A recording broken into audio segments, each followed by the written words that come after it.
3 years. It's not a short time.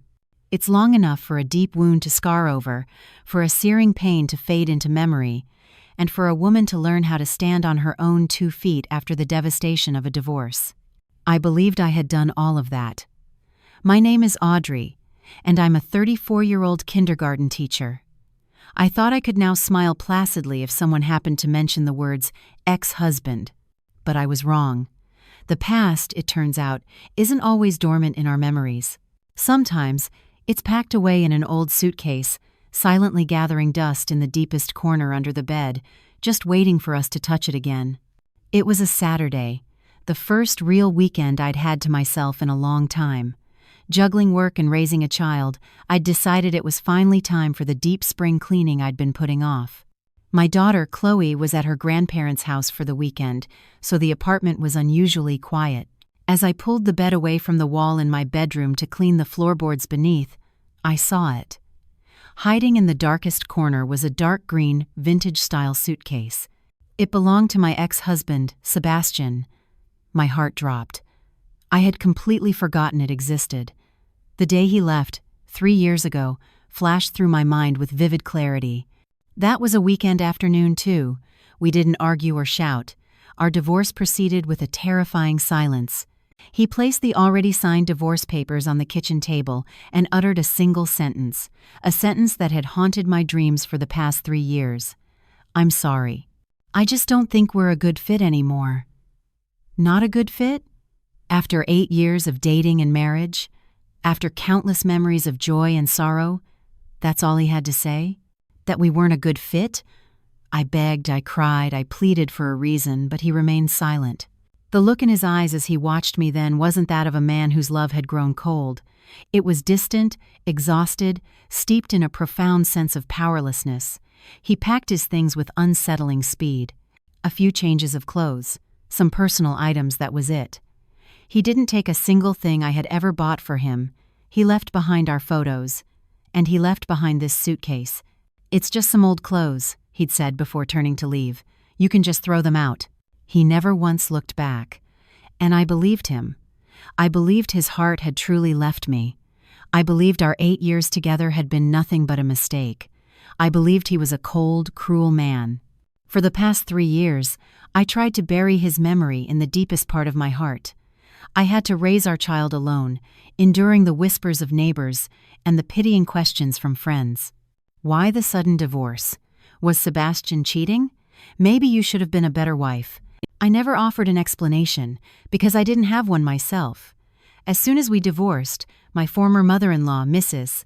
Victoria, started telling everyone in the neighborhood that I was an inadequate wife, that I was so absorbed in my career that I'd neglected my family, driving her son away out of sheer exhaustion. Even then, I said nothing. I just held my daughter close and made a promise to myself. I would live a stronger, more resilient life and become the unshakable rock my daughter needed. And I did it. My job as a kindergarten teacher became stable, and Chloe grew more kind and lovely with each passing day. I even started seeing someone new. Dr. Oliver, a pediatrician, was a kind, warm man who genuinely cared for my daughter. Everything seemed to be falling into place. My life, I thought, had finally found peace. But this old suitcase, its sudden appearance was like a stone thrown into a calm lake. As I pulled it out, a cloud of fine dust puffed into the air, and I saw the zipper was slightly rusted. I sank to the floor, staring blankly at it. I have to throw it away. I have to get rid of every last remnant of a failed marriage. Let the past stay buried. But an inexplicable curiosity gripped my hand. Why did he leave this suitcase behind? If it was really just old clothes, why didn't he take it with him? Could there be something inside that I wasn't supposed to know about? I hesitated. Logic told me to stop, to toss the suitcase in the dumpster and forget about it. But a part of my heart still desperately wanted an answer to his abrupt departure. In the end, curiosity won. I took a deep breath, and with a bobby pin, I picked the old lock. With a soft click, the lid sprang open. The familiar scent of mothballs hit my nose. It was the smell of the past, the smell of a time when I was still Sebastian's wife. I was prepared to face old clothes. Shirts he no longer wore, faded blue jeans. I thought I would calmly pack them into a trash bag and finally put an end to it all. But I was wrong. What lay before me was not clothes. The inside of the suitcase was meticulously organized, as if its owner didn't want a single thing to be disturbed. On the very top lay a soft, navy blue velvet cloth. My heart began to pound. I had a gut feeling that this was something very important, something deeply personal. With a trembling hand, I gently lifted the velvet cloth. And then, I froze.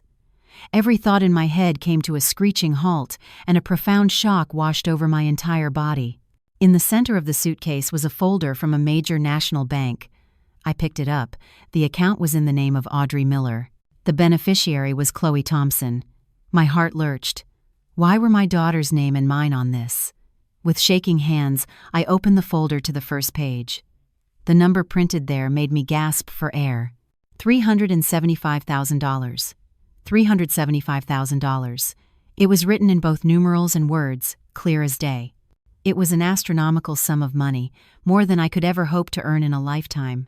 Where did this money come from? Why would he leave such a large amount for me and our daughter? 1,000 questions swirled in my mind. Was this alimony, or was it pity? My first feeling wasn't joy, but humiliation. Did he think this money could erase the wound of his cold departure? But then, my eyes fell on the other items lying beneath it. Next to the bank folder was a worn, dark brown, leather-bound journal. I recognized it. It was a gift I had given him before we were married to celebrate the 5th anniversary of our first date. He had promised to fill it with our most beautiful moments. But throughout our marriage, I had never seen him write a single word in it. I assumed he had thrown it away long ago, so why was it here? Beneath the journal was a pale blue file folder, carefully bound. There was no label on the cover, but it looked like a medical file. My heart began to race again. Whose medical records were these? And finally, at the very bottom of the suitcase, was a portfolio of 3-size sketches tied with a blue ribbon. I carefully opened it.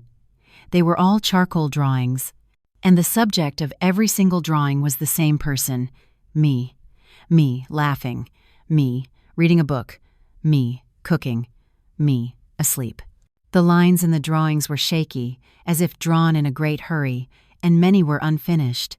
But the look in the woman's eyes was rendered with breathtaking, vivid tenderness. It was the very look I hadn't seen in Sebastian's eyes for the last few years of our marriage.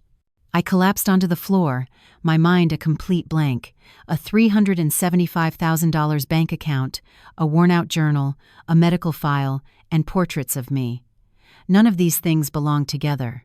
But the fact that they were all in this one suitcase hinted at a secret so vast it was incomprehensible.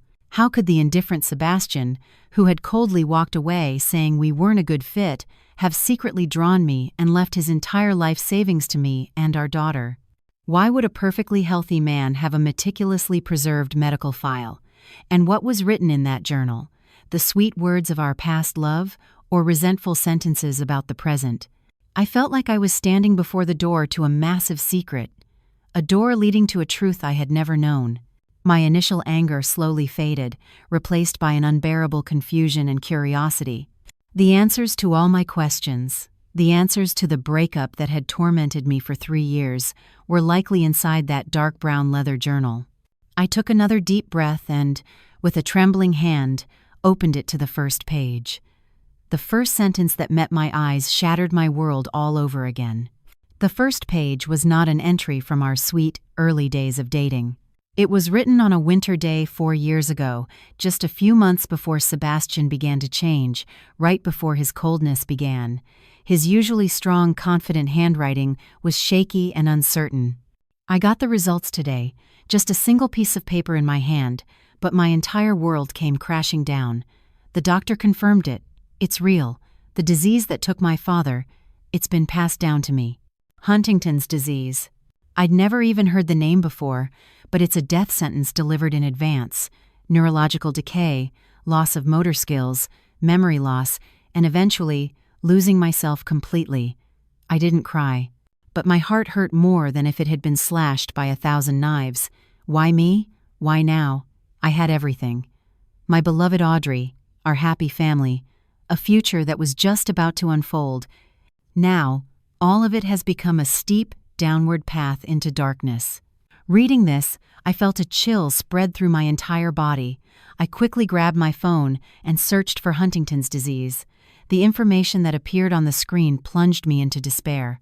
A rare genetic disorder that causes the progressive breakdown of nerve cells in the brain.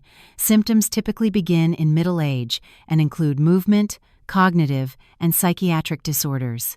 There is no cure, and it is ultimately fatal. I thought of Sebastian's father, Edward, who had passed away a few years ago. Mrs. Victoria had always said it was just forgetfulness and tremors from old age. I never dreamed it could be such a terrifying genetic disease. With a shaking hand, I turned to the next page. I lied to Audrey. I told her I was going on a business trip, but I spent the entire week at the hospital undergoing tests. Every day I called her, pretending nothing was wrong, pretending to be cheerful. Every time I heard her bright voice, it felt like my heart was being torn apart. How can I tell her this? How can I ask her to shoulder a future with no tomorrow? Audrey deserves to be happy. She deserves complete happiness, not a life spent caring for a slowly deteriorating patient. I can't be that selfish. Tears streamed down my face, blurring the words. So that was it. The sudden business trips, the late nights he blamed on meetings, it was all a lie. He was shouldering the burden of this cruel fate all by himself. I kept turning the pages. Today, I began my plan. It's cruel, but it's probably the only way. I have to make Audrey hate me. I have to make her leave me on her own. I deliberately pretended to forget our wedding anniversary. I saw the look in her eyes, filled with disappointment and emptiness. It felt like my heart was being carved out. But I had to do it. I have to become an indifferent man, the worst husband imaginable. Only then will she hurt less when I leave. Only then can she start a new life. I started to sob out loud. So that's what it was. The coldness, the indifference, it was all a clumsy act, a desperate performance he put on to push me away. All the times I had accused him, yelling, "You've changed. You don't love me anymore." How deeply must those words have wounded his already bleeding heart? I turned to the last page, written the day before our divorce. The handwriting was even more erratic, with tear stains smudging the ink. My hands have started to shake. Sometimes I forget what I was about to do. The first symptoms are appearing sooner than I expected. I don't have much time left. Tomorrow, I will give Audrey the divorce papers. I've practiced the words, "I just don't think we're a good fit anymore," 100 times in front of the mirror. But I'm terrified. I'm afraid I won't be able to say it when I look into her eyes. "Audrey, I'm so sorry. I love you more than anything in this world. But because I love you, I can't let your life rot away next to someone like me. Hate me, resent me, and then forget me. Meet another man who can bring you true happiness. I've left a very small token of my sincerity.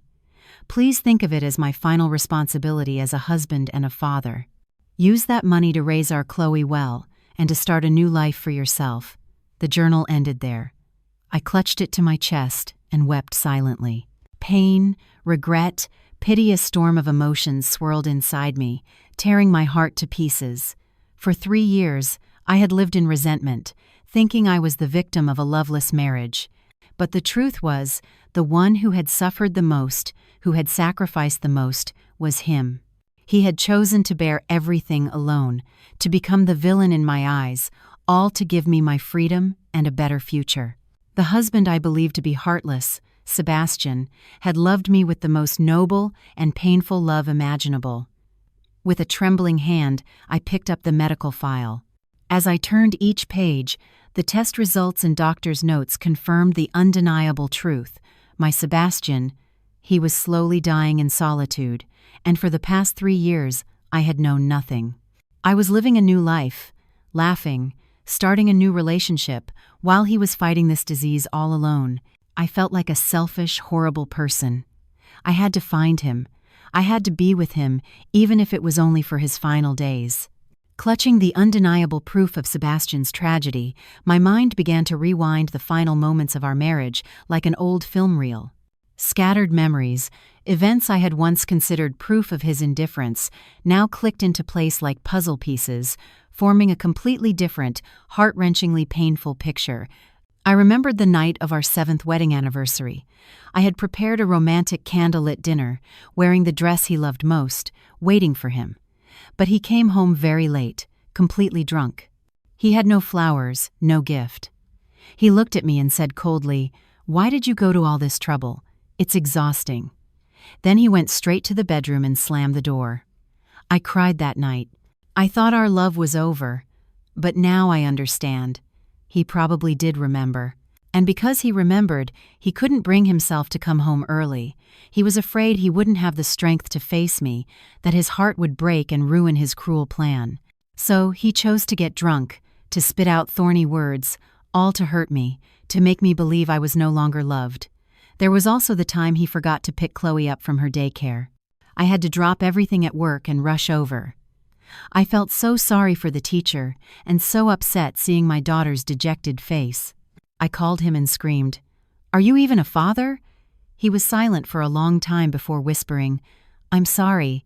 I thought he was an irresponsible dad." But maybe that was when the disease had started to affect his memory. He didn't forget on purpose, he simply couldn't remember. And his silence wasn't indifference, but the shame and helplessness of a man failing to meet his responsibilities as a father. I remembered the nights he stayed out late, claiming he was working on a project or meeting with clients. I suspected he was having an affair. I even secretly checked his phone once but found nothing. I told myself I was overreacting. But now I know. On those nights, he probably wasn't at the office. He might have been somewhere else, alone. At a hospital, or maybe in a cheap rented room where he could fight his first tremors and pain, where I wouldn't see him. He was running away. Not from me, but from his terrible disease, to protect me from seeing its horrifying effects. Each memory was like a shard of a mirror, reflecting my own foolish, selfish behavior and his terribly quiet sacrifice. I was only seeing the tip of the iceberg. I saw his coldness, but I never tried to dig deeper to see the vast ocean of pain and love that lay beneath. I remember the day we stood in court. I glared at him with eyes full of resentment. He couldn't meet my gaze and just kept his head down. When the judge asked if he consented to the divorce, he was silent for a long moment before giving a small nod. At the time, I thought it meant he had no lingering feelings, but now I know. That nod was probably the most difficult decision of his life. It was a sign of affirmation to set me free, to give me a new future, even if it meant he had to walk toward the end of his road all alone. I held the unfinished drawings to my chest. The trembling charcoal lines depicted an Audrey who looked radiantly happy. He must have drawn me in the most ordinary moments of daily life, when I wasn't looking, trying to capture his memories with a pencil, fighting against the oblivion that was slowly consuming him. It suddenly hit me. For the past 3 years, I had lived not just in resentment, but in a complete misunderstanding. I had built a wall around myself, cutting myself off from the past and from the real him. I tried to move on, even open my heart to another man. A wave of guilt washed over me. Dr. Oliver, he is a good man. He comforted me when I was at my most vulnerable. But the feelings I had for him were probably not love, but gratitude and a desperate search for someone to lean on. My heart had never truly left Sebastian. It was just hidden behind a fog of misunderstanding and hurt. "Mommy, are you crying?" Chloe's voice came from the doorway. She must have just gotten back from her grandparents. She ran over and wiped my tears with her tiny hands. "Our Chloe. Mommy's not crying." I pulled her into my arms, inhaling the sweet scent of her hair. "Chloe," I said in a trembling voice, "should we go find Daddy?" Chloe looked up at me, her eyes big and clear. "Daddy? Where is he, Mommy?" "Daddy's in a faraway place. He's a little sick right now." I chose my words carefully. "Should we go and take care of him?" Chloe didn't understand everything, but she nodded. "Yes, if he's sick, we have to take care of him." Her innocent words felt like a gentle push. I couldn't just sit here crying and regretting anymore. I had to move. I had to find him. No matter where he was or what he looked like, I had to find him. I wouldn't let him be alone any longer. This time, I would be by his side, and I would walk with him to the end of the road, no matter how short that road might be. My mind was made up. But the biggest problem was, where was Sebastian? For the past 3 years, he had followed his plan perfectly, cutting off all contact and disappearing. I had no clues. I tried to rack my brain for any place he might be hiding, any name or hobby he'd mentioned. The Colorado Rockies. He always said he loved the crisp air and the quiet pine forest there. Or maybe a quiet coastal town somewhere. He loved sketching seascapes. Everything was vague. But then, one person came to mind. The only person who might know where Sebastian was. His mother, my former mother-in-law. I believed that even if he wanted to cut ties with the entire world, he couldn't have brought himself to sever the bond with his mother. And maybe, just maybe, she was part of his plan. The next morning, I dropped Chloe off at my parents' house. I made an excuse about an important work matter and then drove to the house that was once my home. It looked more desolate and lonely than before. The small garden I used to tend was overgrown with weeds. I rang the doorbell. After a long pause, Mrs. Victoria opened the door. When she saw me, she froze. Her wide eyes held a mixture of surprise and a hint of alarm. "Audrey? What are you doing here?" she stammered. It wasn't the sharp, biting voice I remembered. In the 3 years since I'd last seen her, she had aged noticeably. Her hair was streaked with gray, and the lines on her forehead were deeper. "Mrs. Victoria, I need to talk to you," I said, my voice calm but firm. I walked into the house before she could invite me in. The interior was the same, but the warmth of a family was gone, replaced by a thin layer of dust on everything. "Sit down," she said awkwardly, closing the door. Her hand trembled slightly as she went to the kitchen and poured me a glass of water. "What is it?" I didn't drink the water.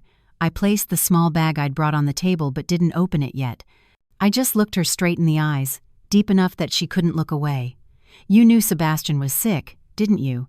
My question was like an arrow that pierced her weakest point. Her face turned pale. The glass in her hand shook, spilling water onto the table. "What are you talking about? My Sebastian is healthy." "What do you mean, sick?" She tried to deny it, but the tremor in her eyes gave everything away. Without another word, I quietly opened the bag. I laid out the journal, the medical file, and the sketches right in front of her. "Then what are these, Mrs. Victoria?" She looked at them and turned to stone. She saw the journal, the medical file, and her lips parted, but no words came out. She seemed to realize that all the cover-ups and lies were now useless. Finally, she sank into a chair and covered her face with her hands. Her thin shoulders trembled. She began to cry the heart-wrenching sobs of a mother who had carried a terrible, painful secret all alone. "Yes, it's true," she said between sobs. I knew everything." She lifted her tear-streaked face to look at me. The day he got the test results, he came to me and told me everything. Then he got on his knees and begged me. He begged me to keep it a secret. He said he didn't want to make you suffer. He said he would rather die than have you spend your life taking care of him. I listened in silence, my heart aching. "So you helped him?" She nodded, her voice thick with regret. "I helped him. I played the part of the harsh, demanding mother-in-law. I deliberately found fault with you, nitpicked, blamed you. I said things so cruel, I'll never be able to forgive myself. It was all so that you would hate him, so that you would lose all affection for this house and leave without any regrets." She looked at me with pleading eyes. "Audrey, can you understand? I did it because I cared for you too. I didn't want you to waste your youth next to a sick man. You're still young and you deserve a full, happy life. Happiness?" I let out a bitter laugh, mixed with tears. "Do you think starting a new life built on lies, misunderstandings, and resentment is happiness? Do you think abandoning the person I love most when he needs me the most is happiness?" I stood up and paced the room. "You and he, you were both so controlling. You thought you had the right to decide my life for me. You took away my right to choose, my right to stay by his side, my right to fight with him. Didn't you know that the most frightening thing for a wife isn't her husband getting sick, but being pushed away by him without even knowing why?" Every word I spoke must have been like a hammer blow to her conscience. She hung her head low, unable to look at me. I was wrong. I was so wrong. What's the use of saying you were wrong now? I shouted, the emotions I had suppressed finally exploding. How is he now? Where is he? Do you know, Mrs. Victoria? He's out there somewhere, dying alone. Don't you both think you're unbelievably cruel? The air in the room became heavy and suffocating, filled only with the sound of her crying and my ragged breathing. After a long while, when I had calmed down a bit, I sat down again. My voice was hoarse. I didn't come here to blame you. I came because I need to know just one thing. Where is Sebastian? Mrs. Victoria wiped her tears and shook her head. I don't know. He never told me. He just sends a postcard every now and then, with no return address. He says he's doing fine, that I should take care of myself, and he made me promise never to tell you the truth. She pulled a stack of faded postcards from a drawer. This is all I have. I took the postcards with a trembling hand.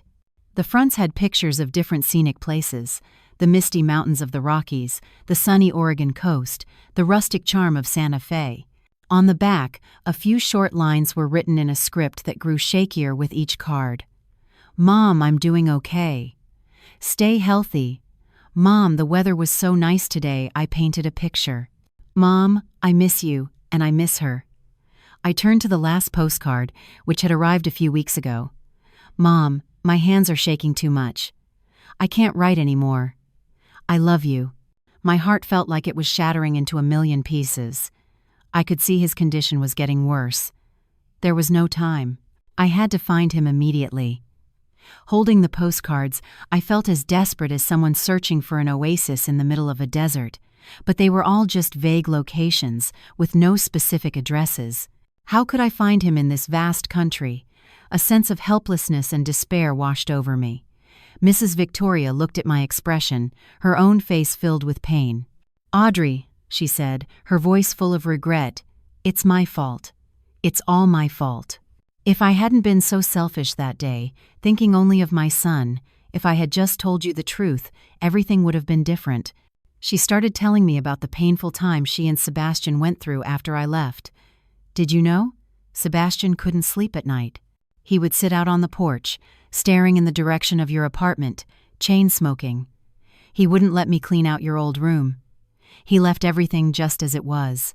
He said it made him feel like you were still here. She told me Sebastian didn't disappear right away. For a year after the divorce, he stayed in Denver, living like a shadow.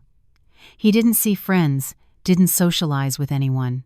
Every weekend, he would drive to the neighborhood near the kindergarten where I worked, or the park I often took Chloe to. He would just watch you and Chloe from a distance, Mrs. Victoria sobbed. He never dared to get close. He was afraid you would hate him, that you wouldn't want to see his face. He would just stand there until you were out of sight and then drive home, completely dejected. Once, I secretly followed him. He was standing under a tree, watching you and Chloe on the swings, and he was crying. My grown son, in the middle of a park, crying his eyes out like a little boy. Her every word pierced my heart. I tried to imagine the scene.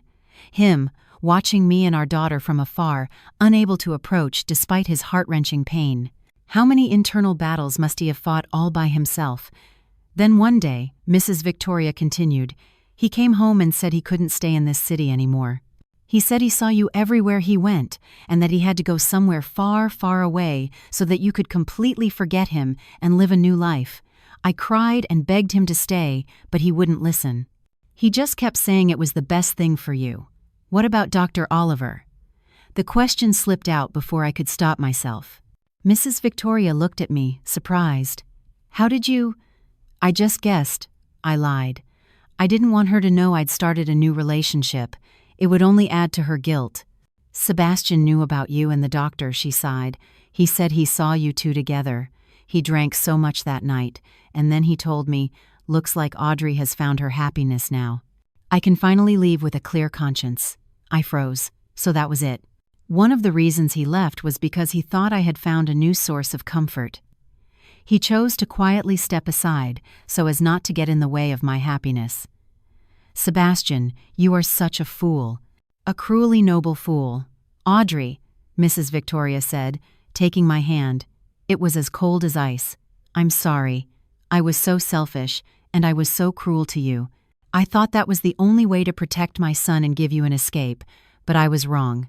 I took away your right to love, and I took away from my son the last precious moments he could have spent with the person he loved most. I'm a sinful mother.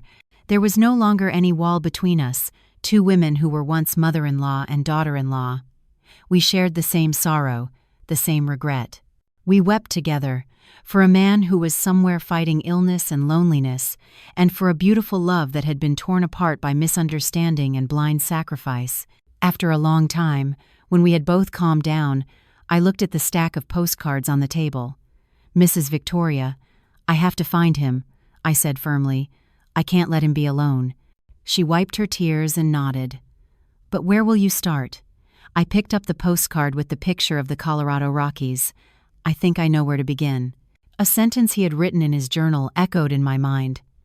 If I could just have a small log cabin by a lake and spend my days painting Audrey, that would be heaven. A lake. There are countless lakes in the Colorado mountains, but I believed I could find him. I wouldn't give up, because I knew that somewhere he was still waiting for me. And this time, I wouldn't make him wait a second longer. Mrs. Victoria's belated regret couldn't change the past, but it gave me a sliver of hope and washed away the last traces of resentment in my heart. Now, we were no longer mother-in-law and daughter-in-law. We were two women with a single goal: to find the man we both loved. Her confession reignited a dying ember within me. I had to find Sebastian. I couldn't let him collapse alone in the grip of illness and solitude. The addressless postcards, the brief sentences, they were all scattered pieces of a giant puzzle. But one piece, the Colorado Rockies, kept circling in my mind. The misty pine forests, the serene lakes, and above all, that line from his journal, "If I could have a small log cabin by a lake."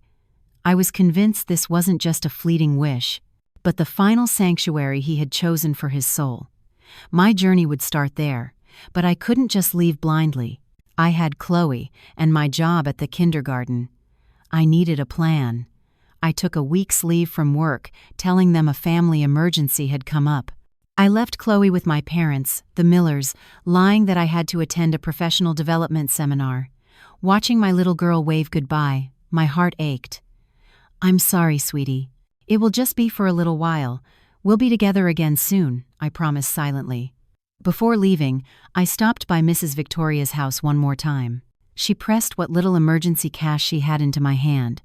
"Audrey, please take this. It's all I can do to help, besides praying for you both." I knew it was from her heart, so I didn't refuse. I just held her hand. "Stay healthy, Mrs. Victoria. I'll bring him back." The night bus carried me away from the bustling city of Denver toward the dreamlike mountain towns. I didn't sleep a wink the entire way. I opened Sebastian's journal again, rereading every line, searching for the smallest clue. But there was nothing more. Only his pain and silent love seeped into every page. I arrived in the mountain town of Pine Ridge early in the morning, while it was still cloaked in a light fog. A cool breeze made me shiver slightly. I checked into a small motel near the center of town, quickly dropped my bags, and began my search immediately. The mountains were vast, the town a labyrinth of streets.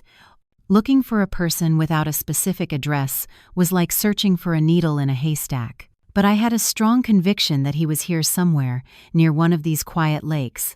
I started at Pine Ridge Lake, the heart of the town. I rented a scooter and drove endlessly along the lakeside road. I stopped at every cafe, gallery, and gift shop. I showed Sebastian's picture to everyone I met. "Have you seen this man? He's an artist. He loves to paint." But all I got in return were shakes of the head from strangers. They looked at me with pity in their concerned eyes. One kind woman advised me, "Honey, this town is full of tourists and more artists than you can count. It'll be nearly impossible to find someone like that." I didn't give up. When I had circled one lake, I moved on to the next, then to another valley. I explored small trails and villages hidden behind pine forests. I asked everyone from taxi drivers to street vendors to farmers working in their fields, but the result was always the same. 2 days passed. I had searched almost all the familiar tourist spots. My legs were numb, and my voice was hoarse. At night, lying alone in the cold motel room, loneliness and despair washed over me. What if I'm wrong? What if he isn't here? Or what if he's already... I couldn't let myself finish the thought. I just hugged his picture and cried endlessly. On the morning of the third day, I decided to change my approach. Instead of searching aimlessly, I had to think like him.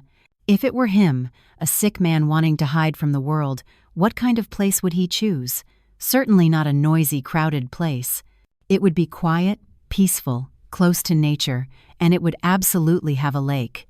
I spread out a local map. My eyes stopped at one spot.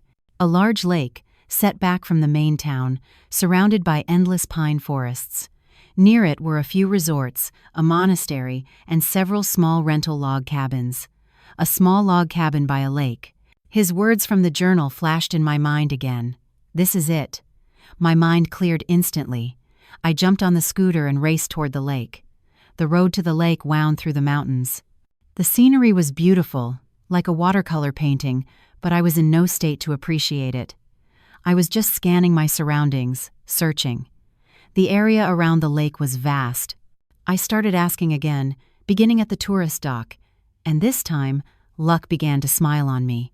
When I showed the picture to a boatman, he squinted at it for a long moment and said, "This fellow looks familiar. I think I've taken him across the lake a few times. He was always carrying art supplies." My heart felt like it would burst. Then, "Do you know where he is?" "Not for sure, but he always asked to be dropped off near that pine-covered hill over there," the boatman, whose name was Jack, said, pointing to a remote, wooded hill across the water. "There are a few rental cabins up there, but hardly anyone lives in them." I thanked him profusely and, with soaring hope, immediately rented a boat, asking him to take me to that hill. The moment the boat touched the shore, I jumped out and ran up the small path leading into the woods. The path was steep and slippery, but I no longer felt tired. I just pushed forward, toward the place I believed he would be, and finally, when I reached the middle of the hill, I saw them. 3 small log cabins, nestled in the shade of old pine trees. My heart was pounding so hard I thought it would break through my ribs. "He's in one of those 3 cabins." I took a deep breath to calm my excitement and approached the first one. I walked up to the first cabin and knocked lightly on the faded wooden door. A moment later, a kind-looking old man with white hair opened it. "Can I help you?" "Hello, sir. I'm sorry to bother you, but I'm looking for someone I know. He's an artist, and I thought he might be renting a place around here. Here's his picture."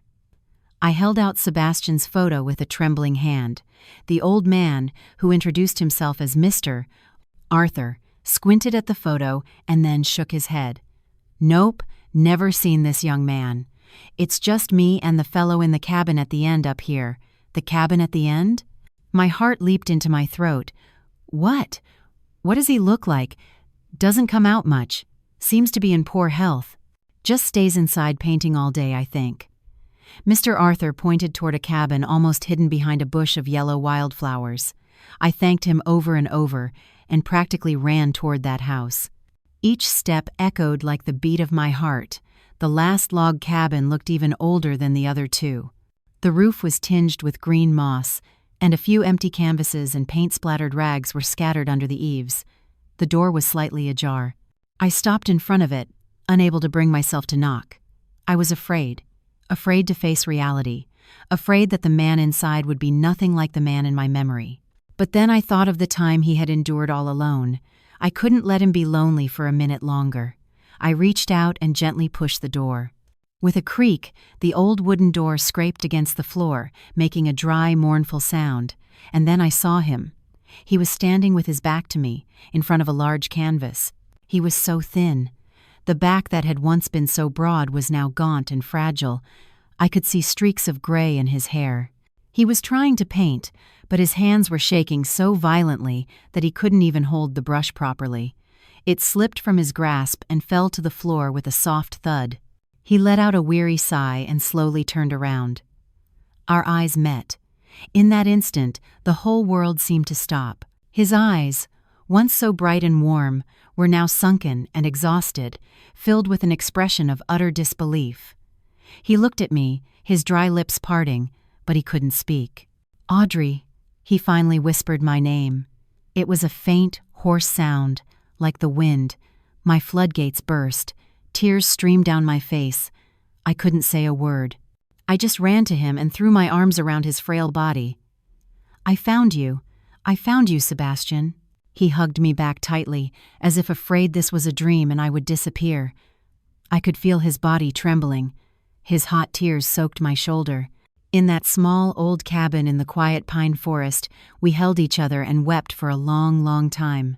3 long years of pain, resentment, and misunderstanding all melted away in that embrace of reunion. All that remained was love and endless compassion. How did you find me?" he asked, letting go of me and wiping my tears with his shaking hand. "I looked everywhere for you," I sobbed. "I knew everything. About your illness. About the journal. About why you left me. Everything." He froze, his eyes filled with alarm and shame. "You saw it all?" He took a step back, as if to run. "Don't look at me.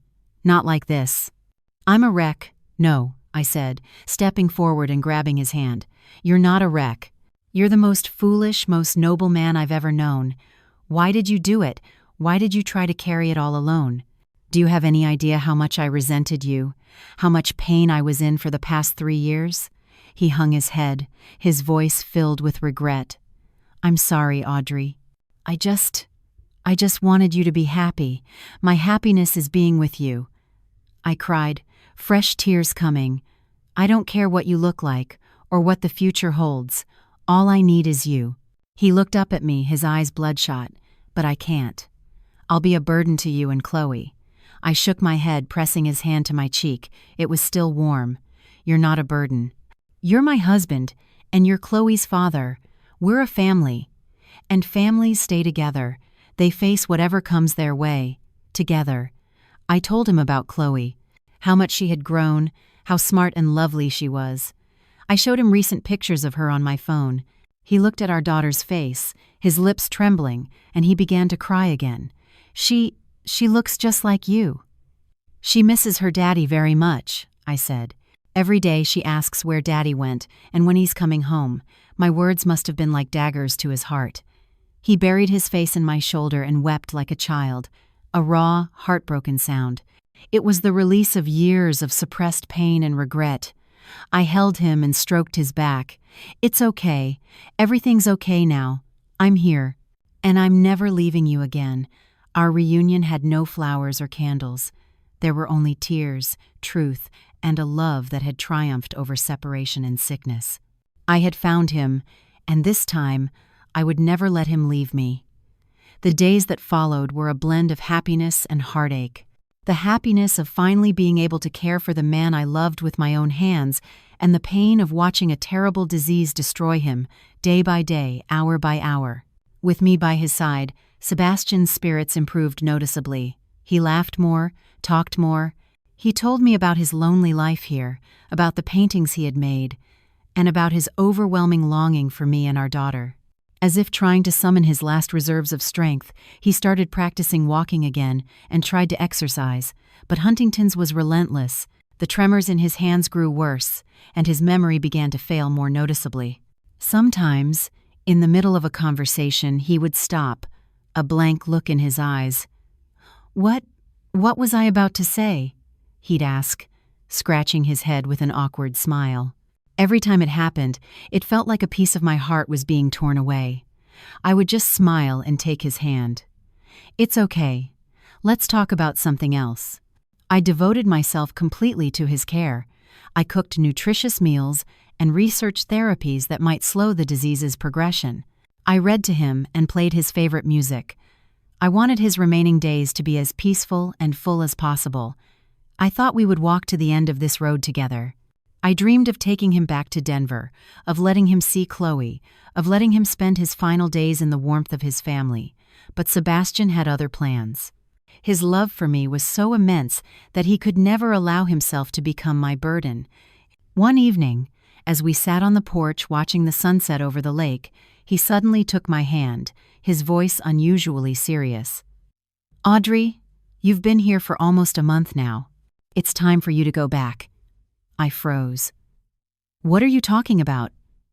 "I told you I'm not going anywhere." "No," he said, shaking his head firmly.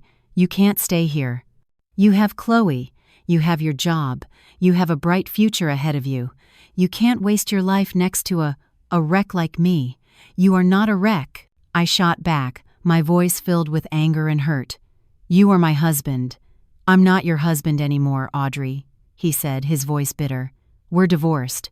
I signed those papers myself. I did it to set you free. You can't come back out of pity."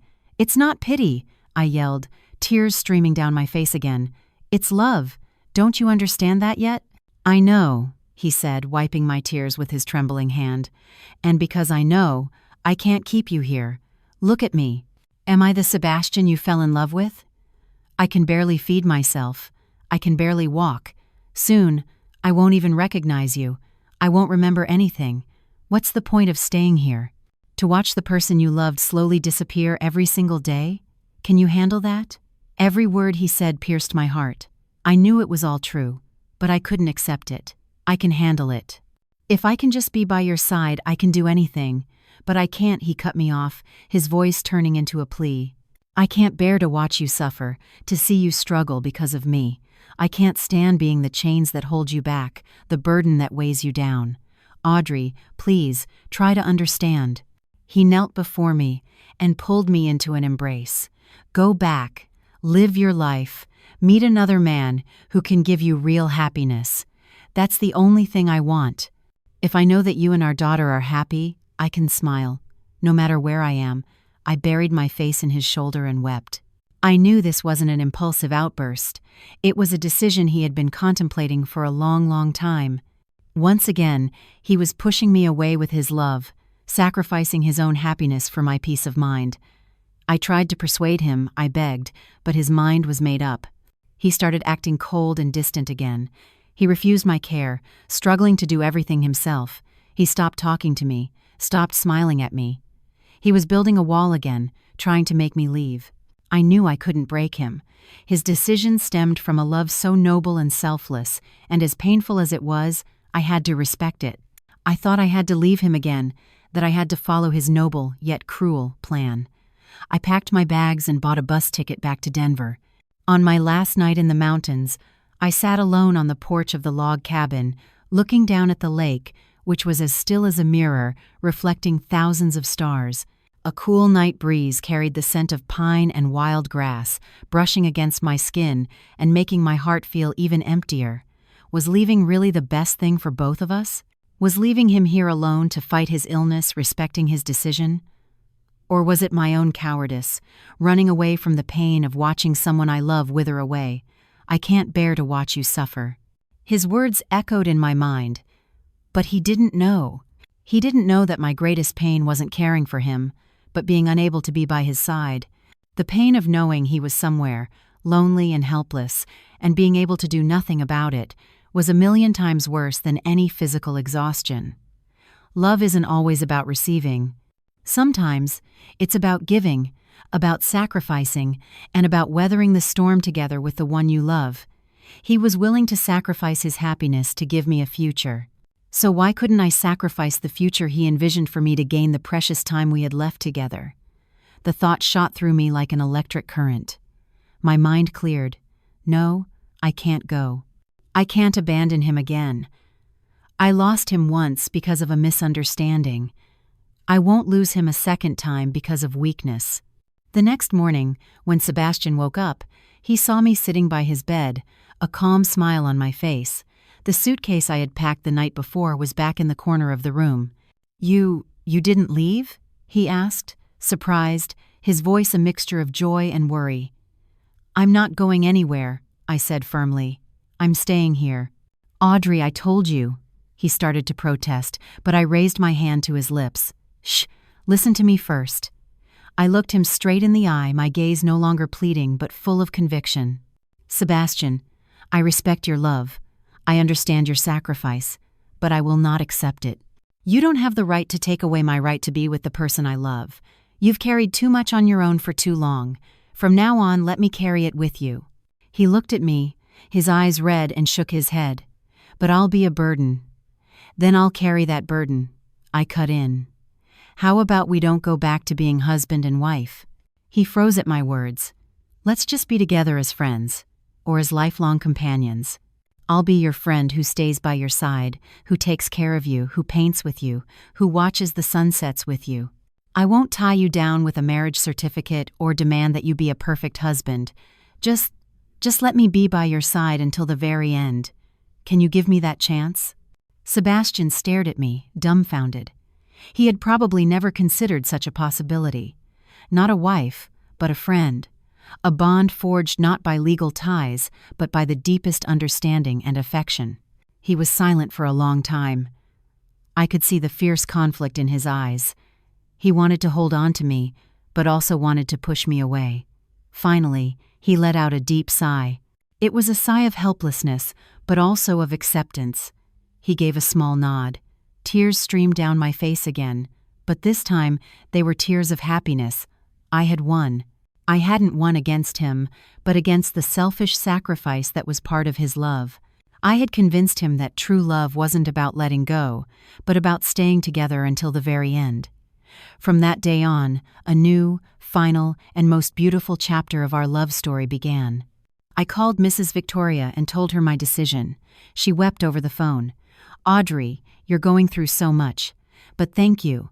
I also called Dr. Oliver. I told him everything honestly. He was silent for a long time, then said just one thing. "Audrey, if that's what will bring you peace, then I support you. Take care of yourself. And remember, I'll always be here."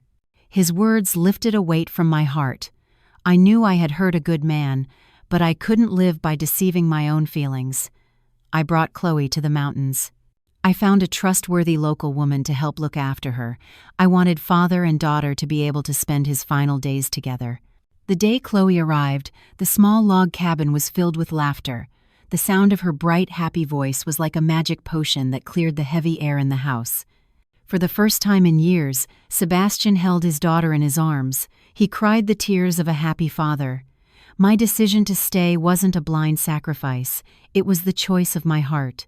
It was a choice to write a proper final chapter to our tumultuous but profound love. At the lakeside log cabin, our life was simple but infinitely precious. What was just another passing day for others was a gift to us. We no longer thought about the distant future or resented the past. We only lived fully in every moment of the present. Sebastian's health declined day by day. The tremors became more frequent, and his memory loss more pronounced. One morning, he woke up and looked at me with the eyes of a stranger, as if he didn't recognize me. My heart sank every time it happened, but I never cried in front of him. I would just smile and take his hand. "It's Audrey, your wife." I deliberately said wife. I believed that somewhere deep in his memory, those two words still held a special weight. He would stare at me for a long time, and then his eyes would clear. "Audrey." I remember, he would say with a smile. It was a faint smile, but it was the most beautiful smile in the world. Our daughter Chloe's presence was a miraculous form of therapy. Her innocence and purity brought light to his final days. She didn't know her daddy was sick. She only knew that her daddy loved her very much. Every afternoon I would help him to a chair on the porch, and we would watch Chloe play in the garden. She would pick yellow wildflowers and put them in my hair, then run over and kiss his cheek. "Look, Daddy, isn't Mommy pretty?" He would smile and nod. "Yes, your mommy is always the prettiest." Those simple, ordinary moments became memories that would be etched into my soul for the rest of my life. We did all the things we never had the chance to do before. We watched the sunrise over the lake, listened to old records, and read the same book. He could no longer paint, but he loved to watch me paint. I started learning, following his instructions. I painted everything around us: the log cabin, the pine forest, the lake, and Chloe's smiling face. "You're a good painter," he would always say, even though my paintings were clumsy. "I guess everything looks beautiful in your eyes." On his good days, he would tell me old stories. The day we first met, our first date, our first kiss, he remembered the smallest details: the dress I wore, the song that was playing in the cafe. He said he was afraid. afraid that one day he would forget it all.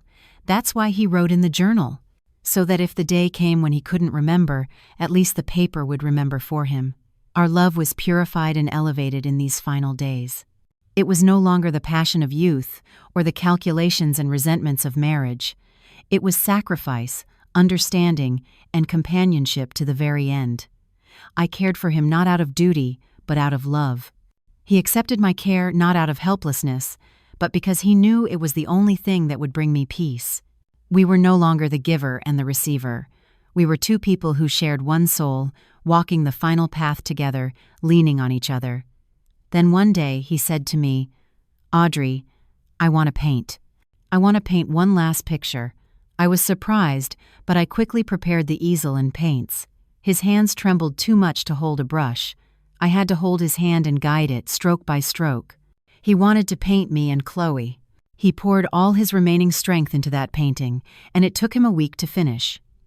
It wasn't a technically perfect painting. The lines were shaky, and the colors were smudged in places. But it held a strange vitality, a soul. In the painting, Chloe and I stood in the middle of a sunflower field under a brilliant golden Sunday. We were both smiling brightly, toward the viewer, toward him. When the final brushstroke was done, he put down the brush and smiled with satisfaction. "Beautiful," he whispered. "This is all I want to leave behind."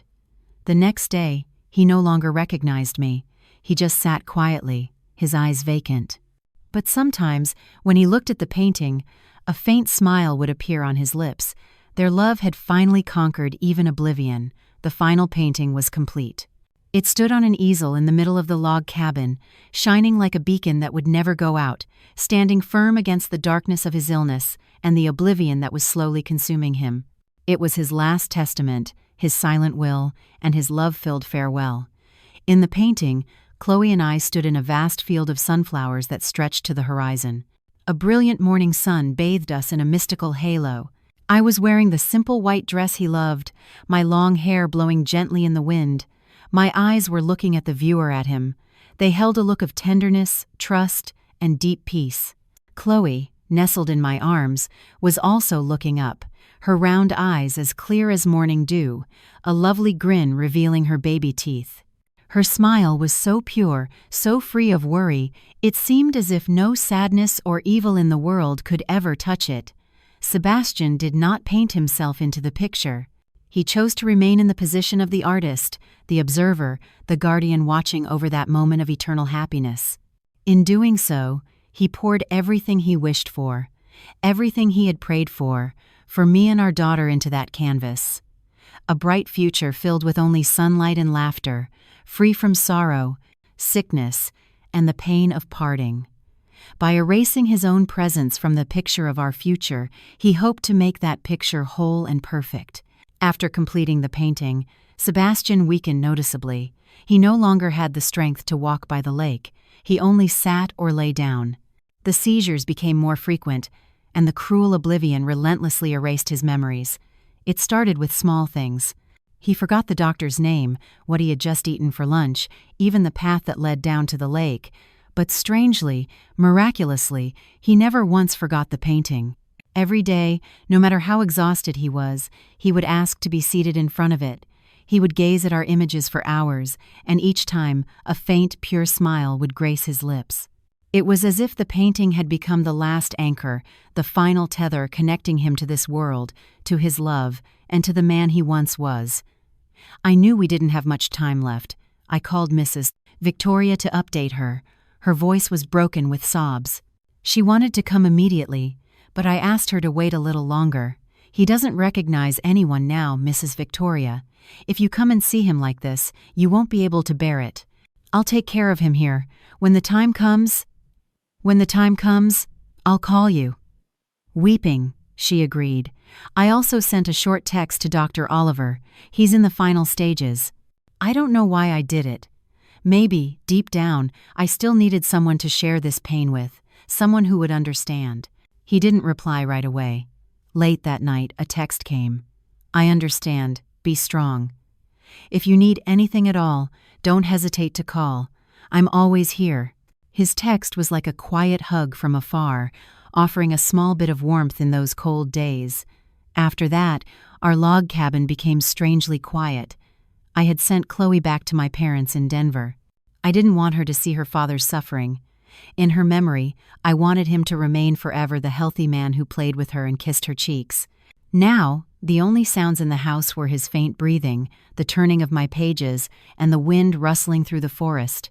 I stayed by his side completely. I no longer read books or told him stories. I just held his hand and sang the lullaby his mother used to sing to him.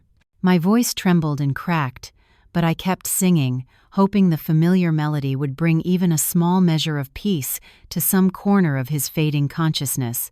Then one afternoon, as I was reading from his journal, a miracle happened. I was reading the line, "I had my beloved Audrey, our happy family," when Sebastian, who hadn't reacted to anything for days, slowly turned his head and looked at me. His eyes were no longer vacant. For a fleeting moment, they were as clear as they used to be. He looked at me. He saw me.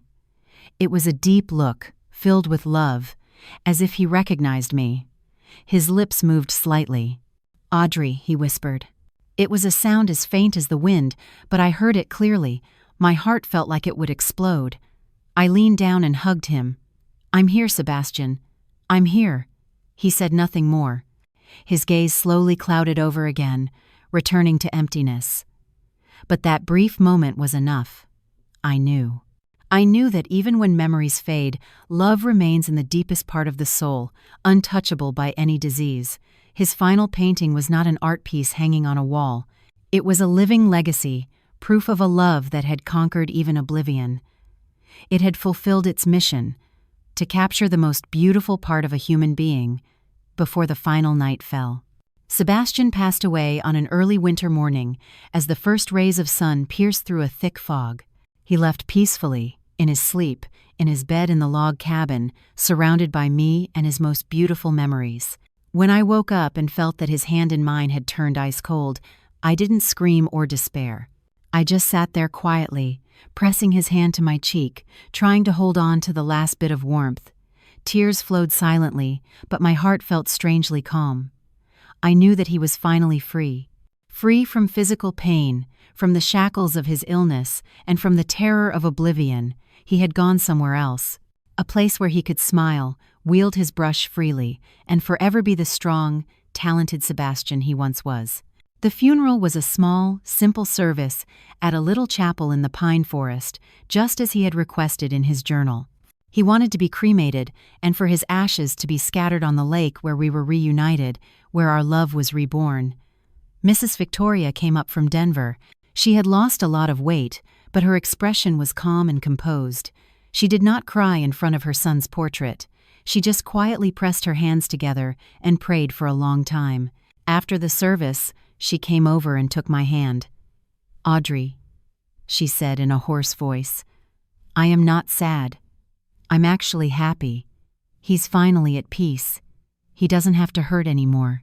And I'm so grateful to you for being with him, for making his last days happy and full. I owe you a debt I can never repay." I just shook my head. "No, Mrs. Victoria.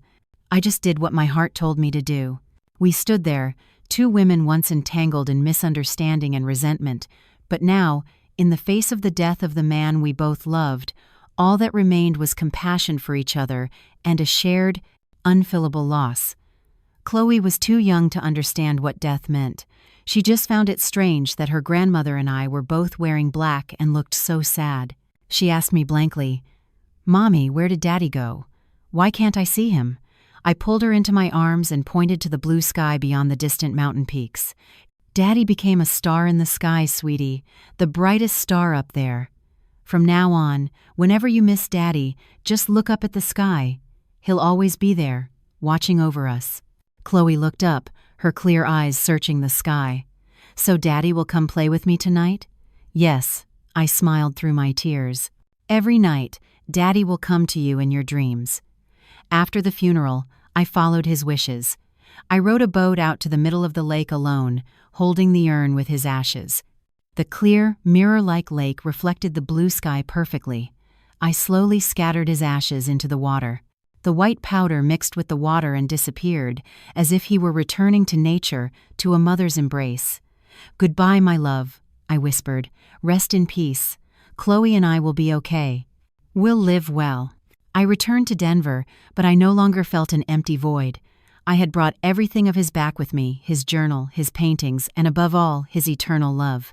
I hung his final painting in the most prominent spot in our living room. Every day I could see our bright smiles and feel his loving gaze upon me. It gave me great comfort and strength. I did not remarry Dr. Oliver. He came to see me a few times, expressing his desire to take care of me and Chloe. He was a truly good man, the kind of man anyone would be lucky to have, and I was sincerely grateful for his feelings. But I gently but firmly declined. "Dr. Oliver, my heart is already full. There's no room for anyone else. I'm okay on my own. I can raise Chloe well with my own strength.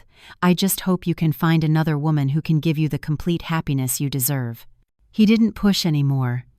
He gave me a sad but respectful smile and said, "I understand, Audrey. We'll always be good friends. If you need anything, don't hesitate to call. I chose to live on my own." I decided to pour all my time and love into raising Chloe and keeping Sebastian's memory alive in my heart. Some people said I was foolish, that I was trapped in the past and turning my back on my own happiness. But they didn't know. My happiness wasn't about having a man by my side. My happiness was living with the beautiful memories of a love that had passed, watching my daughter grow to have her father's smile and talent, and living a meaningful life. I did not use the $375,000 Sebastian left for myself. I established a small charitable foundation in his name, the Sebastian Thompson Hope Foundation. It provides financial support for the treatment of underprivileged patients with Huntington's disease. I didn't want his death to be an end. I wanted his death to be a new beginning, a new hope for others fighting the same fate. My life flowed on, quietly. Chloe grew up strong and healthy, and just like her father, she showed a special talent for art. Sometimes she would sit in front of the painting, point, and say, "Mommy, Daddy's smiling at me." Whenever she did, I would smile, my heart filled with warmth. I knew he was always here, in this house, in our hearts.